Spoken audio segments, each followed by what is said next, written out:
Hello, how are you doing? Uno musi reka twige ikigwa cerekeye business English. Business English ni icongereza dukoresha muri business, mu buzima bwa misi yose, mu vyo dukora, nuko rero reka dutangure.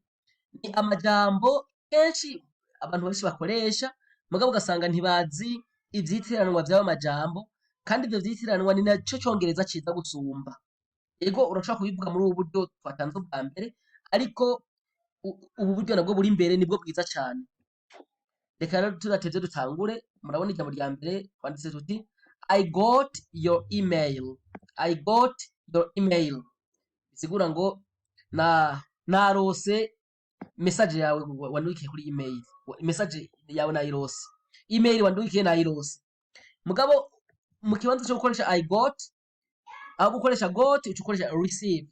Received ushobora kuvuga uti I received your email. Mu yandi majambo to get na to receive aya n'amajambo n'amasinonime. Mugabo ni vyiza ko ukoresha to receive mu kibanza cha to get. Rero uvuga uti I received mu kibanza cha I got. Hanyuma kuri kabiri I need some help. I need some help. Need irakora. To need bisigura to want something very much. To need ni ugukenera. Murazi ko gukenera ikintu bitandukanye no kuba ukigomba. Hari ibintu nkenerwa, needs. To need bisigura gukenera ikintu. To want bisigura gushaka ikintu bisanzwe. Ndabisigure kugira ngo vyorohe. Ivyo ari ibintu twita needs and wants. Needs ni ibintu dukeneye utabifise udashaka kubaho. Nk'akarorero ntiwogenda uri gusa, ntiwobaho udafungura, ntiwobaho udafise aho urara. Ivyo tubita needs. We need them. Ama wants, tugiye kuri wants, ni bisanzwe kugura ikinga, imodoka, ibiki n'ibiki. Ivyo nivyo dushaka. I want to go to school. I want to do this.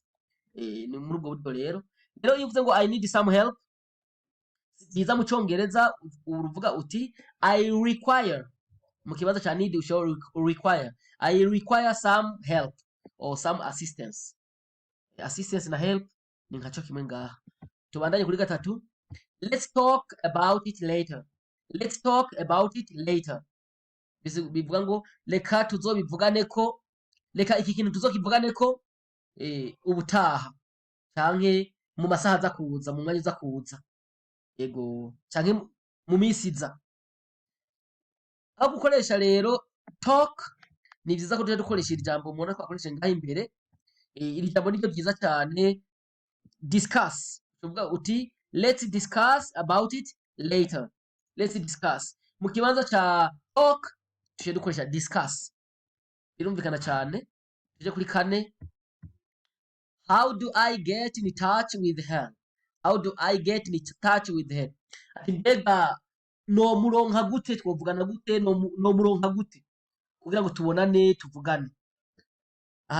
Ni vyiza rero aho kuvuga ngo to get in touch with someone, ni vyiza ko dukoresha to contact. Tuvuga uti how do I contact her? How do I contact her? Ni gute no muronka, ni gute no kovugana nawe. Kuri gatanu havuga ngo please make sure you arrive on time. Ati ube uzi neza kuzoshika ku mwanya, utazokererwa mu yandi majambo. Ube uzi neza kuzoshika ku mwanya, ube uri sure ko uzoshika ku mwanya. Rero iri jambo to make sure turisubiriza n'iri jambo to ensure. To ensure bisigura to be sure about something, kuba uri sure ku kintu. Tuje tuvuga tuti please ensure you arrive on time. Ati ube uri sure kuzoshika ku mwanya. Tuje kuri gatandatu. Please give help. To give. Mu kibanza cyo gukoresha to give, tuje dukoresha irivuga to provide. To provide. Please provide her with your itinerary. Itinerary gisigura itinéraire canke inzira igushikana ku ahantu kanaka. Itinéraire no kuvuga ni nk'inzira ishobora gushikana yuda, canke ni map, nico bita map. No kuvuga itinéraire bisigura umuntu yakwereka ati uzoca uzogenda uko.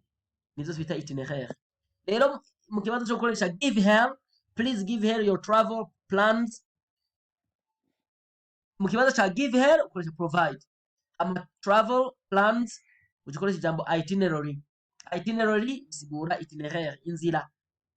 Tubandanye ku ndwi. Please let them know when you are arriving. Please let them know when you are arriving. Bisigura ngo babwire, ndagusabye ubabwire igihe uzozira. Ni byiza mu kibanza cyo gukoresha let them know tukoresha informer. Please inform them of your arrival.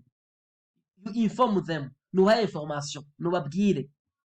Rero mu kibanza cyo gukoresha let them know tuvuga ati inform them. Ku munani havuga ngo please tell me why you've made this decision. Please tell me why you've made this decision. Bisigura ngo ndagusabye umbwire icyatumye ufata iyi ngingo.